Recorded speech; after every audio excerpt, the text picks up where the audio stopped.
अथ पंचाशत्मोऽध्यायः। शिवा शिव के विवाह कृत्य संपादन के अनंतर देवियों का शिव से मधुर वार्तालाप। ब्रह्मा जी बोले, हे नारद, तदनंतर मैंने शिव जी की आज्ञा से मुनियों के साथ परम प्रीति से शिवा शिव के विवाह के शेष कृत्यों का संपादन किया। उन दोनों के सिर पर आदर पूर्वक मांगलिक अभिषेक हुआ और ब्राह्मणों ने आदर के साथ उन्हें ध्रुव दर्शन कराया। हे विप्रेंद्र, उसके बाद हृदयालंबन का कर्म तथा बड़े महोत्सव के साथ स्वस्ति वाचन हुआ। ब्राह्मणों की आज्ञा से शंभु ने शिवा की मांग में सिंदूर लगाया। उस समय गिरिजा अत्यंत अद्भुत अवर्णनीय रूपवती हो गईं। तत्पश्चात ब्राह्मणों की आज्ञा से दोनों एक आसन पर विराजमान हुए और भक्तों के चित्त को आनंद देने वाली अपूर्व शोभा से संपन्न हो गए। हे मुने, तदनंतर अद्भुत लीला करने वाले उन दोनों ने अपने स्थान पर आकर मेरी आज्ञा से प्रसन्नतापूर्वक संस्रव प्राशन किया। इस प्रकार विवाह यज्ञ के विधिवत संपन्न हो जाने पर प्रभु शिव ने मुझ लोककर्ता ब्रह्मा को पूर्ण पात्र का दान किया। तत्पश्चात शिवजी ने आचार्य को विधि पूर्वक गोदान दिया तथा मंगल प्रदान करने वाले जो अन्य महादान हैं उन्हें भी बड़े प्रेम से दिया। उसके बाद उन्होंने बहुत से ब्राह्मणों को अलग अलग 100 स्वर्ण मुद्राएं, करोड़ों रत्न तथा अनेक प्रकार के द्रव्य दिए। उस समय सभी देवगण एवं अन्य चराचर जीव हृदय से अत्यंत प्रसन्न हुए और जोर जोर से जय ध्वनि होने लगी।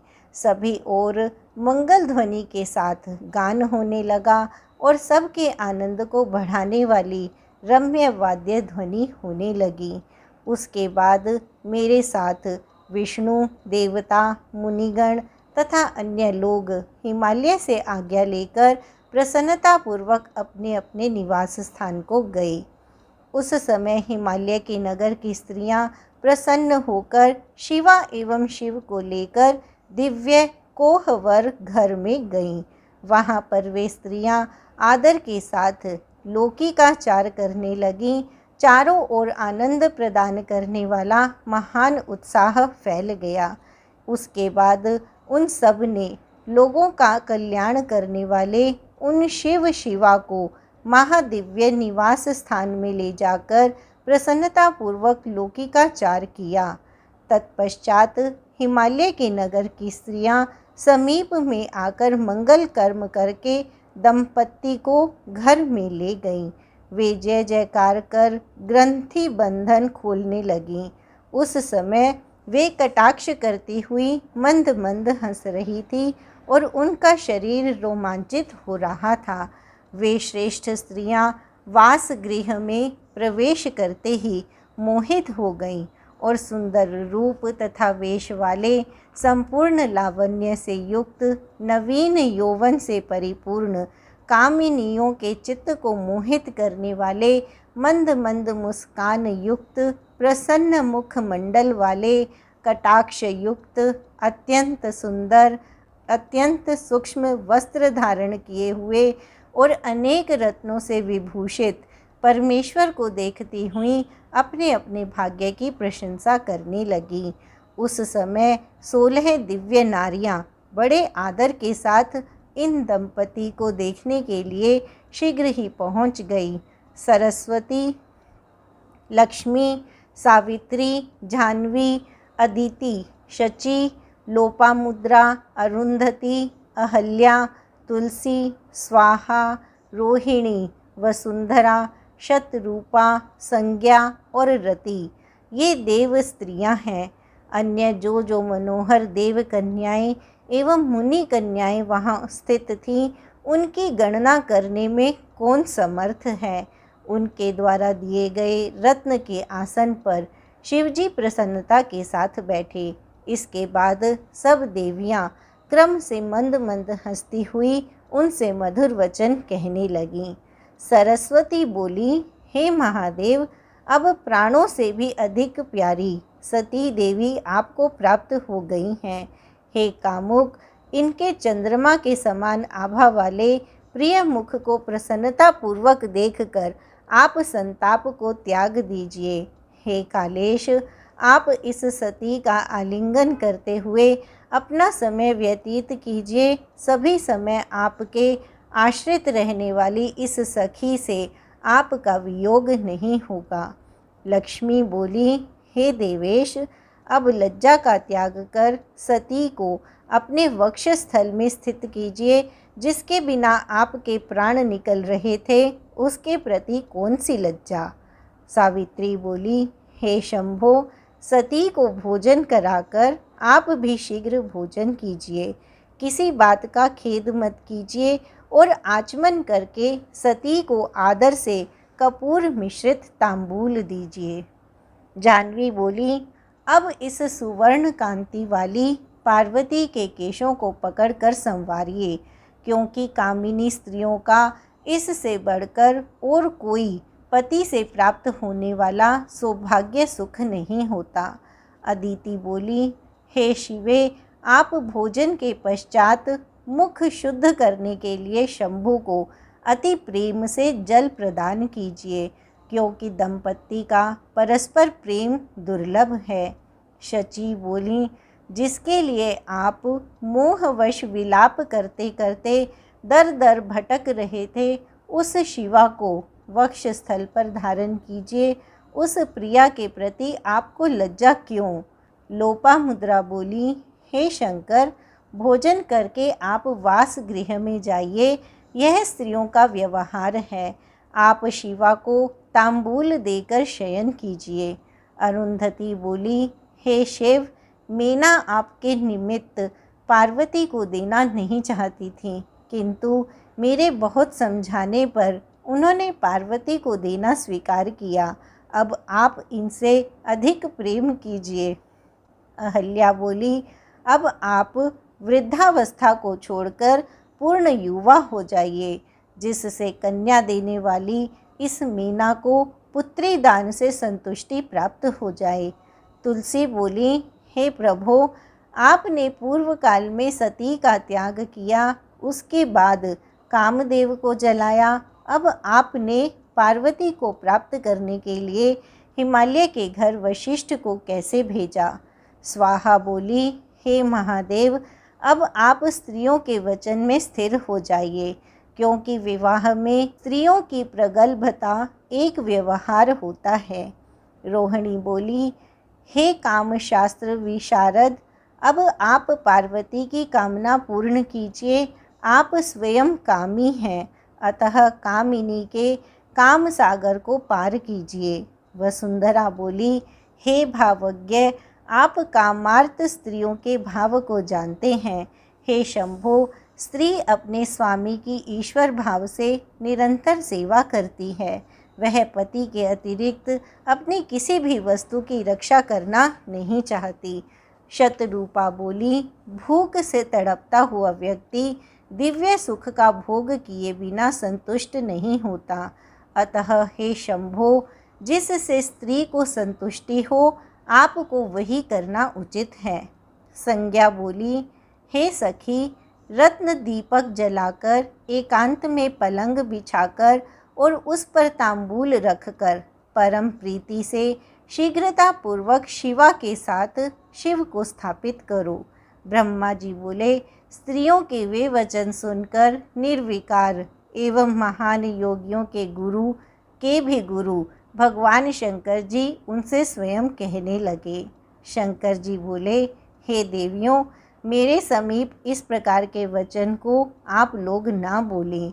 आप सब पतिव्रताएं एवं जगत की माताएं हैं, फिर पुत्र के विषय में इस प्रकार की चपलता क्यों। ब्रह्मा जी बोले, शंकर की यह बात सुनकर सभी देव स्त्रियां लज्जित हो गईं और संभ्रम के कारण चित्रलिखित पुतलियों की भांति चुप हो गईं। तदनंतर मिष्टान्न ग्रहण कर आचमन कर प्रसन्न चित्त महेश ने पार्वती के साथ कर्पूर युक्त पान का सेवन किया। इति श्री शिव महापुराणे द्वितीयायां रुद्र संहितायां तृतीये पार्वती खंडे परिहास वर्णनम नाम 50वाध्यायः। इस प्रकार श्री शिव महापुराण के अंतर्गत द्वितीय रुद्र संहिता के तृतीय पार्वती खंड में परिहास वर्णन नामक 50वां अध्याय पूर्ण हुआ। अथैक 50वाध्यायः। रति के अनुरोध पर श्री शंकर का कामदेव को जीवित करना, देवताओं द्वारा शिव स्तुति। ब्रह्मा जी बोले, उस अवसर पर अनुकूल समय जानकर प्रसन्नता से पूर्ण रति दीन वत्सल शंकर से कहने लगी। रति बोली, हे भगवान, पार्वती को ग्रहण करके आपने परम दुर्लभ सौभाग्य प्राप्त किया, किंतु मेरे प्राणनाथ को आपने व्यर्थ ही भस्म क्यों कर दिया? अपने मन में विचार करके मेरे पति को जीवित कर दीजिए और समान रूप से वियोग के हेतुभूत संताप को दूर कीजिए। हे महेश्वर, इस विवाहोत्सव में सभी लोग सुखी हैं, केवल मैं ही अपने पति के बिना दुखी हूँ। हे देव, मुझे सनाथ कीजिए। हे शंकर, अब आप प्रसन्न होइए। हे दीन बंधो, हे पर प्रभो, अपने वचन को आप सत्य कीजिए। इस चराचर त्रिलोकी में आपके बिना कौन मेरा दुख दूर करने में समर्थ है, ऐसा जानकर मुझ पर दया कीजिए। हे नाथ, हे दीनों पर कृपा करने वाले, सभी को आनंद देने वाले, उत्सव पूर्ण अपने इस विवाह में मुझे भी आनंदित कीजिए।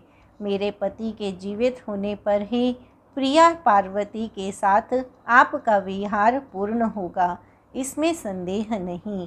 आप सब कुछ करने में समर्थ हैं, क्योंकि आप परमेश्वर हैं। हे सर्वेश, बहुत क्या कहूँ, आप मेरे पति को शीघ्र जीवित कीजिए। ब्रह्मा जी बोले, इस प्रकार कहकर रति ने अपने गांठ में बंधी हुई काम की भस्म उन्हें दे दी और हे नाथ ऐसा कहकर उनके सामने विलाप करने लगी। रति के रुदन को सुनकर वहां उपस्थित सरस्वती आदि सभी स्त्रियां रोने लगीं और अत्यंत दीन वचन कहने लगीं।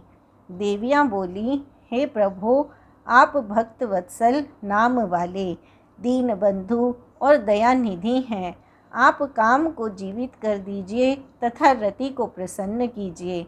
आपको नमस्कार है। ब्रह्मा जी बोले, उनके इस वचन को सुनकर महेश्वर प्रसन्न हो गए।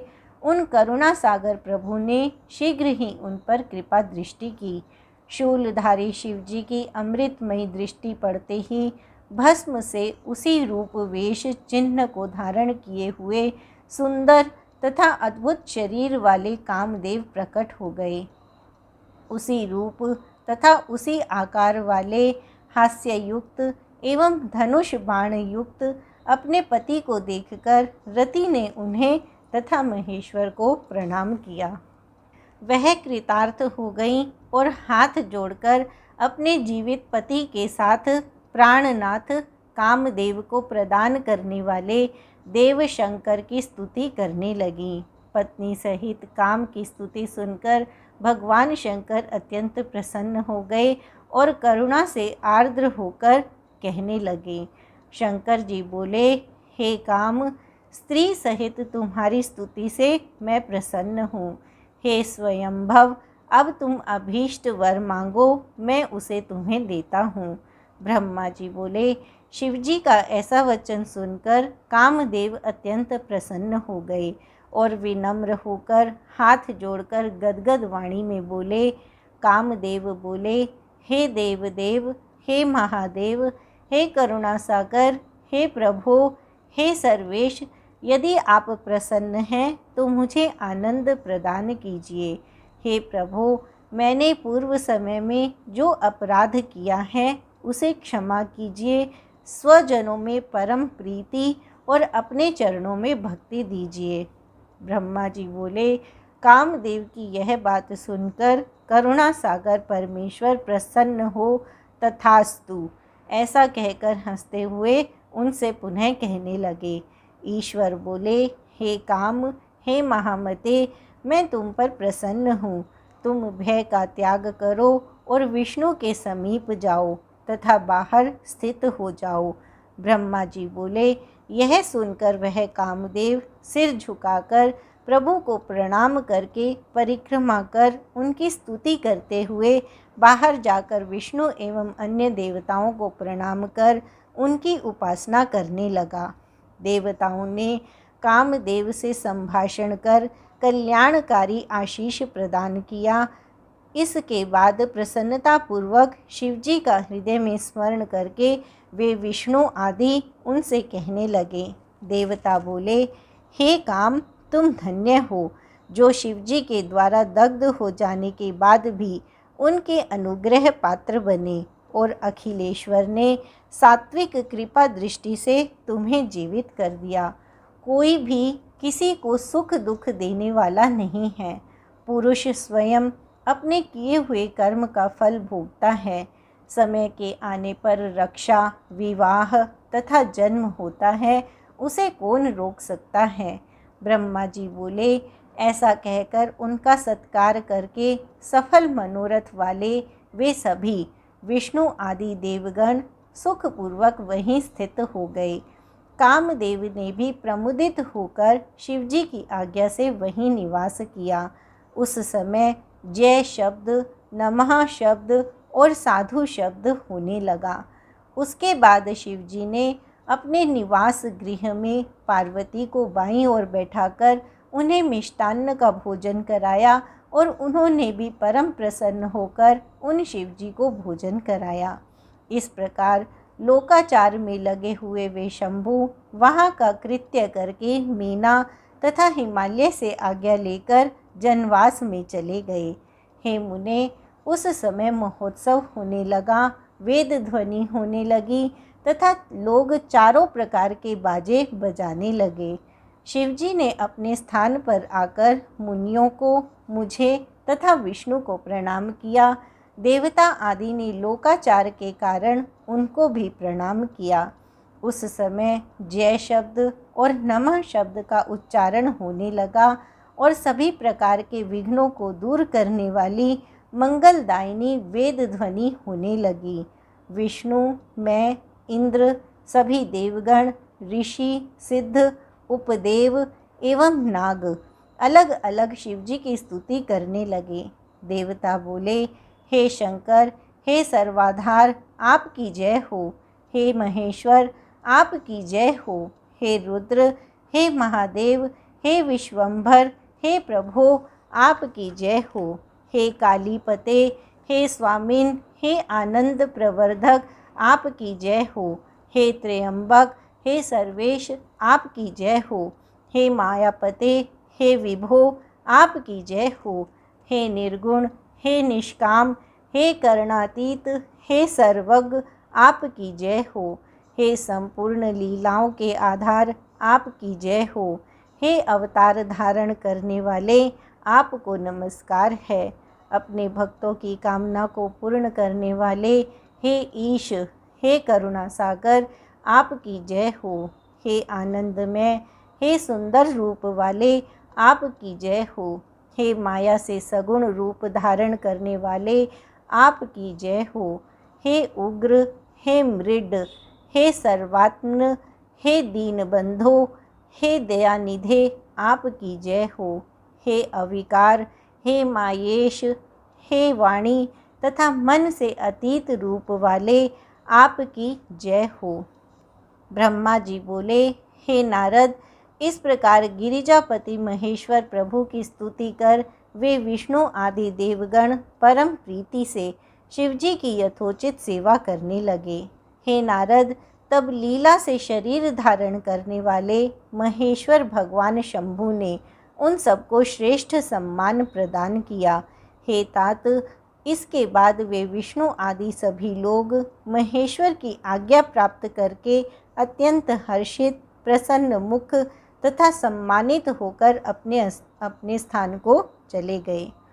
इति श्री शिव महापुराणे ब्रह्म नारद संवादे द्वितीयायां रुद्र संहितायां तृतीये पार्वती खंडे काम संजीवन वर्णनम नामैक 50वाध्यायः। इस प्रकार श्री शिव महापुराण के अंतर्गत द्वितीय रुद्र संहिता के तृतीय पार्वती खंड में काम संजीवन वर्णन नामक 51वां अध्याय पूर्ण हुआ। अथ द्विपंचाशत्मोऽध्यायः। हिमालय द्वारा सभी बरातियों को भोजन कराना, शिव का विश्वकर्मा द्वारा निर्मित वास गृह में शयन करके प्रातःकाल जनवासे में आगमन। ब्रह्मा जी बोले, हे तात, इसके बाद भाग्यवान एवं बुद्धिमान पर्वत श्रेष्ठ हिमालय ने सबको भोजन कराने के लिए आंगन को सजाया। उन्होंने अच्छी प्रकार से उसका मार्जन तथा लेपन कराया और अनेक प्रकार की सुगंधित वस्तुओं से आदरपूर्वक उसे अलंकृत कराया।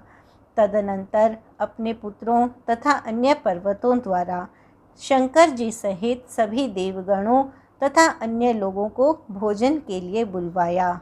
हे मुने, हिमालय के आमंत्रण को सुनकर विष्णु तथा सभी देवता आदि के साथ वे प्रभु प्रसन्नता के साथ भोजन के लिए वहां गई। हिमालय ने प्रभु तथा उन सभी देवगणों का यथोचित सत्कार करके घर के भीतर उत्तम आसनों पर प्रसन्नता के साथ बैठाया और उन्हें अनेक प्रकार की सुभोज्य वस्तुओं को परोसकर नम्रता पूर्वक हाथ जोड़कर भोजन के लिए प्रार्थना की। उसके बाद विष्णु आदि सभी देवता हिमालय से इस प्रकार सम्मानित होकर सदाशिव को आगे कर भोजन करने लगे।